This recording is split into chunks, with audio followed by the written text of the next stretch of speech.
Well, I'm going to try this again. And I think I'm on live. I think I have sound, but I'm not sure. So I'll keep going, and if I don't have it, I'll assume somebody can tell me. So starting again, we're going to talk about today whether you're separated or divorced. How can you make your Valentine special? Valentine's Day is Sunday, and so we plan to talk about this on Thursday because part of the way you can make your Valentine's Day special is to be proactive. Plan ahead. What would make your day special for you? And I want to start with sharing one of my favorite Valentine's Day since I've been divorced. And it was a couple years ago, and I live near Hershey, Pennsylvania. It's about 40 minutes north. And so two of my college roommates, we decided to have a spa day the day before Valentine's Day. So we put on, we made an appointment for manicures, and we put on those fluffy white robes, and we had our nails done, and then we went for lunch. They have a special area where you can keep your robes on and eat. Then we put our bathing suits on and decided to spend the rest of the day in the indoor pool area and just reading, talking, and catching up with each other because we all live in different areas of Pennsylvania. Well, at one point while we were enjoying the afternoon, the door opened and somebody from the restaurant pushed in this lovely cart with 2 salads, wine, bread, and a vase of a dozen long stem red roses. And of course, behind the cart was a couple. And they were a husband and wife. And she was all excited. You could tell she was just beaming that she was getting this special day. Well, they had their lunch at the far end of what's relatively a large pool. But I found myself continuously, once they arrived, looking over at them and thinking, oh, I wish somebody would do this for me. Hi, Tina. Glad to see you're on. So that's what I kept thinking. I kept looking over. I saw the long stem red roses, and I just was envious. Well, at one point, I got up to go to the bathroom, and about the same time, they were finished with their lunch, and they too were leaving, going out the exit where I was heading. And she stopped me and she said, would you like a long stem red rose? Now, if you know me, anything about me, I love flowers. So for her to ask me that just made my Valentine's Day that year. And so I said, oh yeah. And then she said, and I want you to hear this, those of you who are separated and divorced, she said, I was watching you and your friends, and you were having such a good time, laughing and talking. She said, I wish I had special friends to spend an afternoon like this with. She didn't have any friends to do, a day at the spa. And I thought, oh my. The whole time I was watching she and her husband, and I was jealous of them, and apparently she was watching us laughing and talking, and she wished she could have that kind of experience. So why do I tell you this story? Because it's so obvious, whether we're married or divorced, and in this case we're talking about being separated in a divorce, we don't want to focus on what we do not have, because each of us, the married woman and as well as I, we were focusing on what we did not have.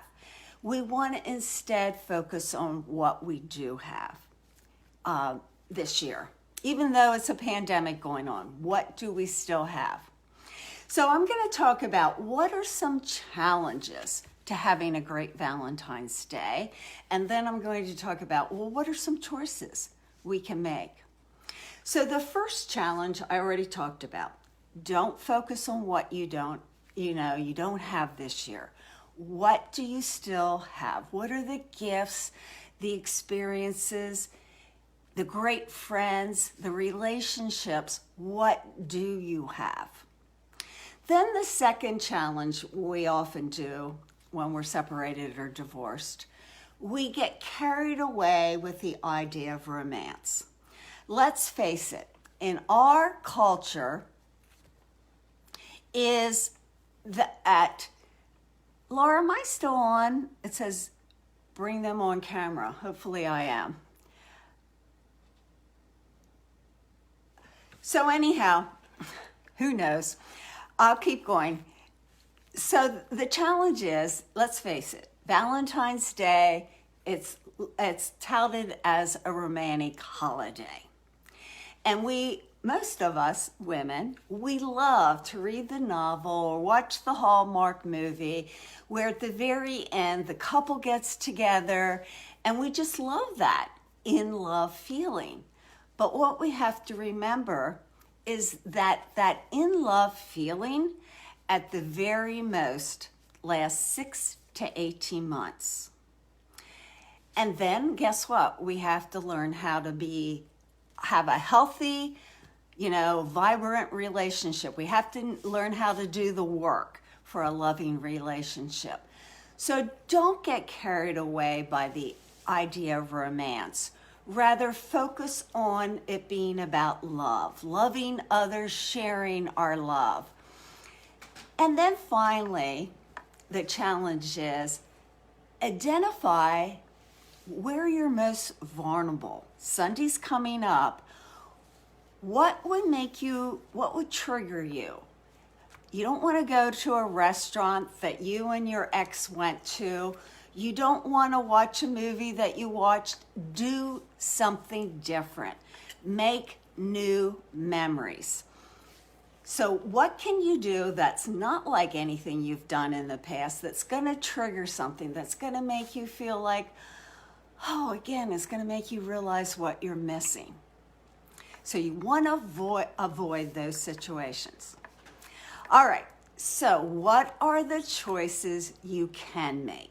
Again, it's about planning, it's about being proactive, it's about realizing Valentine's coming up on Sunday, so what are you going to do that you don't have this day, you curl up in a corner and you have a pity party. We've all had those. You just don't want to plan on having one on Sunday. So, I've already talked about make new memories, and here's the question. What brings you joy? Now, I talked about this on a Facebook Live with a private group yesterday, and I said many times, those of us who maybe have been in a difficult situation for years and years, maybe we grew up in an abusive home, we don't know what brings us joy. After my divorce and I was recovering from a bone marrow transplant and lost my job, my friends said to me, knowing I was given a 2% chance to be alive, they said, Georgia, just do what you enjoy. And here's the tragedy. I had no idea what I enjoyed. Never thought about it. I was always busy with life and responsibility that I never gave it a thought. And I didn't come up with it right away. I had to watch myself. I had to pay attention when I even had a hint of joy. So again, do you know what you enjoy? What brings you joy? And if you don't, give some time for reflection. And I can tell you, usually when we're, absorbed in the busyness of life, we aren't usually experiencing joy. It's those times we take to step back and reflect and slow down. So here are two things that bring me joy, and I purposefully went out and got them. I enjoy balloons on Valentine's Day. I don't know what it is about balloons, but they're fun. So I got a bouquet of balloons, which you can see, and then I love flowers, as I've already said. And I went and got a bouquet of flowers. Now here's the deal. You might say, well, I don't have a lot of money right now. Those balloons cost me $6, and the flowers, the Astromeria, cost me $7.98 at Sam's Club. So it only cost me about $15, and those flowers, that particular type of flower, will last at least 2 weeks, if not longer. So what is something, and you don't have to spend a ton of money, what is something that you can do that will bring joy into your life, that will make you happy for Sunday? So I have these all ready to go. So again, I've talked about planning ahead. Then think about your personality, because how we approach Valentine's Day will often be like our personality. So for example, if you are a fun-loving, your basic desire is to have fun, be spontaneous, then you might want to wait till the last minute, but you want to do something that brings you fun. If your personality is more in charge, achieve, accomplish, then you want to plan something that you have control of. If you're going out with a group of friends like I did, you might want to plan it, or at least decide who's going to do what and make sure they follow through. If your personality, which is mine, is more melancholy, you're more sensitive, you like perfection, and we're introverts, which means we're recharged by solitude. Maybe for you, a wonderful Valentine's Day would just be taking time to rest and renew. Spend the day by yourself, watch a good movie you've been wanting to watch, read a book, take a nap. Or the other personality is the laid-back, easygoing personality, and they like peace and quiet. They too are introverted. So they probably will not want a Valentine's Day where there's a lot of action and have to make a lot of decisions, and they'll want something low-key. So consider your personality when you're thinking about what you would desire.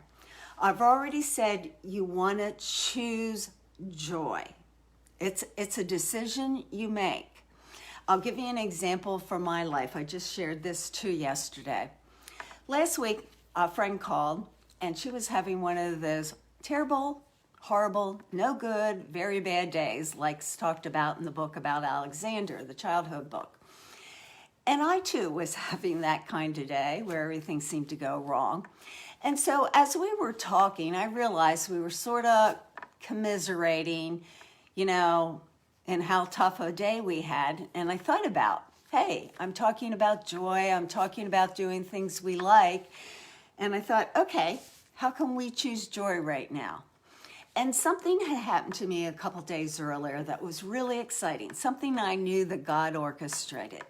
And so I decided to share that with her. And I was getting real excited because, see, joy, like anger and sadness, emotions are contagious.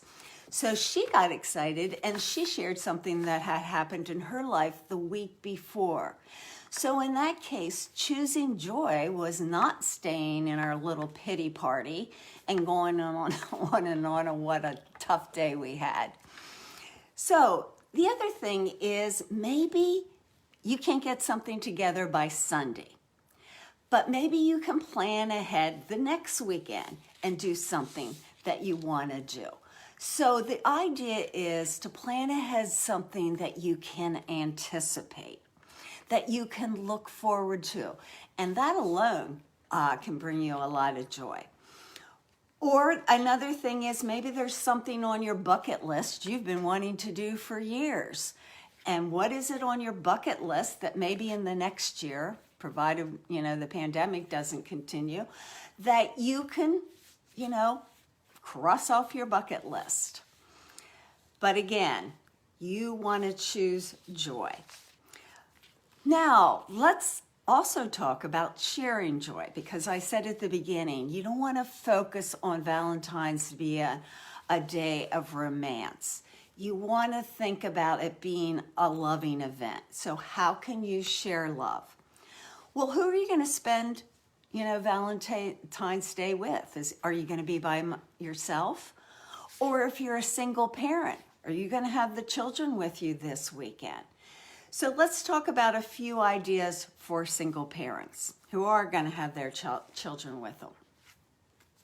I think, again, it's a wonderful opportunity to show our children, rather than tell them, that we want to emphasize love rather than romance. That's wonderful, but love's even more important and we want to share it. So I read an article in Women's Day that you can bake Valentine's cookies with your children, which I thought, hey, that's a great idea. And you can make hot chocolate with it. And if you make enough cookies, maybe you can call a friend and say, hey, I'm going to drop off on your front steps or your back door, a little bag of Valentine's cookies. Think of somebody who's also alone. Think of somebody who might be hurting. The other thing you can do is, with children, depending on their age, you can build a fort inside. Where I live in Pennsylvania, it's a little cold outside right now, but maybe you can be outside.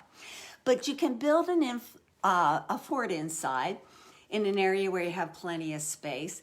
Get a flashlight and cover it with something like clear and red to create that red atmosphere.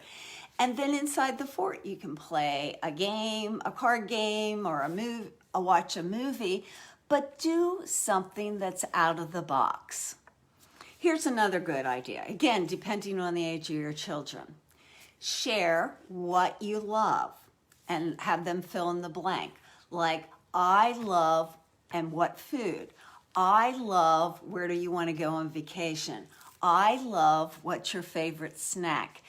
You will be surprised. You will learn things about your children that maybe they never thought of or you didn't realize. That's something they really love, that they enjoy.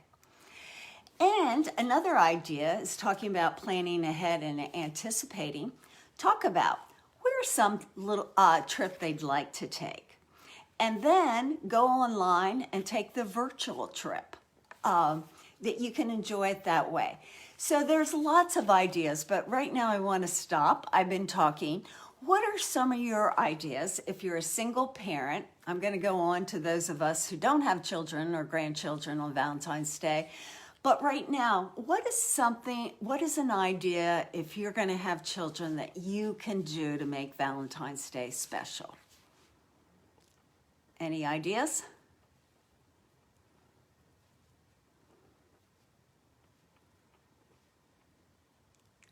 Well, think about it and be sure to type it in so we can all get ideas. I could go on and on. There's a lot. If they love to ski, you can go skiing. You can go sledding if there's snow, which there is right now around where I live. All right. If you're sharing it with a friend, we talked about ideas. I saw somebody post something, but I wanted to see if it was an idea. So what if you're spending Valentine's Day by yourself? Again, we got back to what will help you experience joy. Now, so share those ideas, what you'd like to do on Valentine's Day. Don't think about money. Again, remember I talked about do what you love. Don't focus on what you don't have, but what do you have? What can you do? And that can shift our focus. Now, I was talking about making your Valentine's Day rock if you're single or divorced. Well, one of the definitions of rock is a solid substance that you can have a firm foundation on. As Christians, which I am, many references in Scripture how the Lord is our rock. He's our rock, He's our refuge, He's our firm foundation. There's a lot in the Psalms and throughout the Bible. Just Google it. So I want you to think about that, about how when we're talking about love, we're told that in Scripture that our love is complete when we're abiding in Jesus' love. John 15 says about how do we make our joy complete? By abiding in Jesus' love. John 17 said, I told them many things while I was with them, so they would be filled with my joy. So that's that complete joy, even on a romantic holiday. And in Psalm 16, it says, in your presence is fullness of joy. So you want to draw close to God because he says he's there. And I can honestly say some of my feelings of joy and comfort were in the just experiencing God, even in the tough times. But here's the other thing. Some of you have been told over the years that you are not loved. And you have been made to feel you are not lovable, which is a lie. The people who tell you you're not lovable, it says more about them than about you. So I want you to remember this on Valentine's Day and every day of the year. I want you to remember you are loved, even if you don't feel like you're lovable, even if you've been told, you're not lovable. So here's a visual for me, from me. When I was growing up, we always heard, in Sunday school, we always sang the song, Jesus loves me, this I know. And so I never doubted that I was loved by Jesus, but what I was just talking about, I did doubt. I doubted that I was lovable, that I had this feeling that I had to achieve, I had to perform, I had to do something so that I would be lovable. And I went through a period where I was really struggling with the truth of this. And my hairstylist said, oh my, she said, that's what we're studying with the kids in Sunday school. And so she gave me this mug that says, loved. And so I want you to look at this. I want you to remember this image. It's not that you're not lovable. You are loved already. If you are a Christian, you are loved by Jesus. You are loved by God. You will not be forsaken. And so if you start getting in that downward spiral of discouragement, a pity party, even despair, I want you to remember, whether it be on Valentine's Day or any day, you are loved. Now, I've asked for some ideas earlier, but I didn't really have any.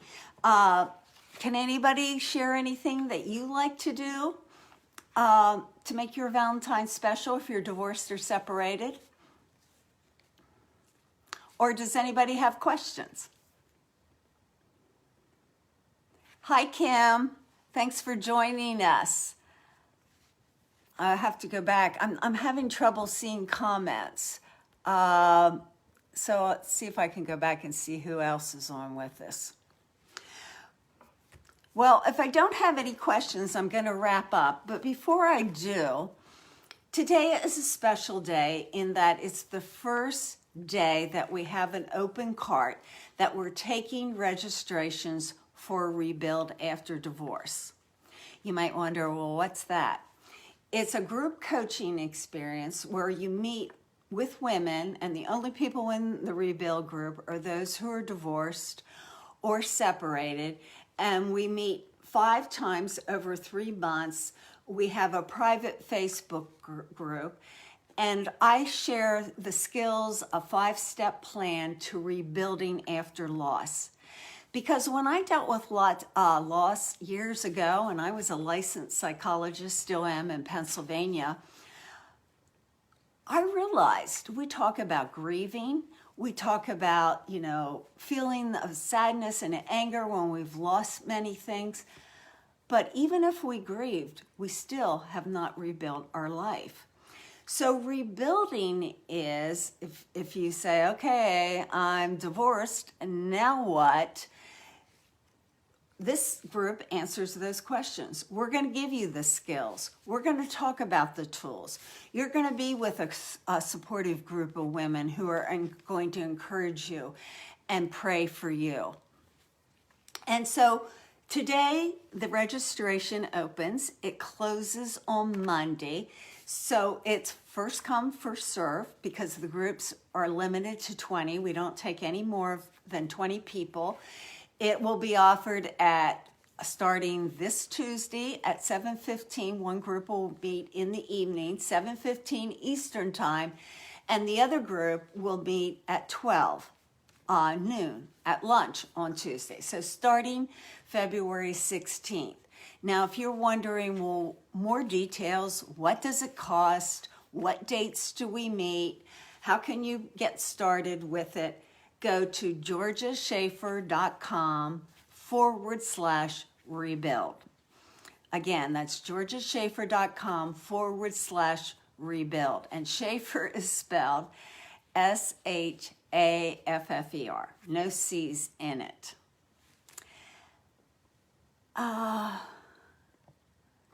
Linda must have shared an idea. Oh, good ideas. Okay, I'll pass them along. Yeah, since we're doing this live, I'm going to end it soon. But if you know somebody who's not here right now and is separated and divorced, you know, just the fact that you recognize Valentine's Day is coming up, you know, maybe send them an email, send them a card. We talked about children, but even as adults, we can make Valentine's cards. We can make hearts and hang them all around. Kim says, I enjoy making Valentines and treats for family. Helps me appreciate my support system. That's a great idea, Kim, because when we're in a situation like divorce and separation, we need that support system, whether they're made up of family, friends, co-workers, people from our church. That support system is vital to us. And that's Rebuild's another type of support system. But that can help us keep going when we're discouraged. So if you have a support system, this weekend's a good time to let them know how much you love and appreciate all the things that they have helped you do to keep on keeping on what is a difficult time. It's one of the top stressors when you're separated or divorced. Any other ideas? If not, if you have any questions, you can always email me at georgia@georgiaschaefer.com. But to summarize, remember, you want to get rid of the things that challenge you. Valentine's Day is just not about romance. You can plan ahead. You want to avoid the situations that make you vulnerable, and then make the choices that'll make it a special day. And even though it's a couple days early, I want to say Happy Valentine's Day. You are loved.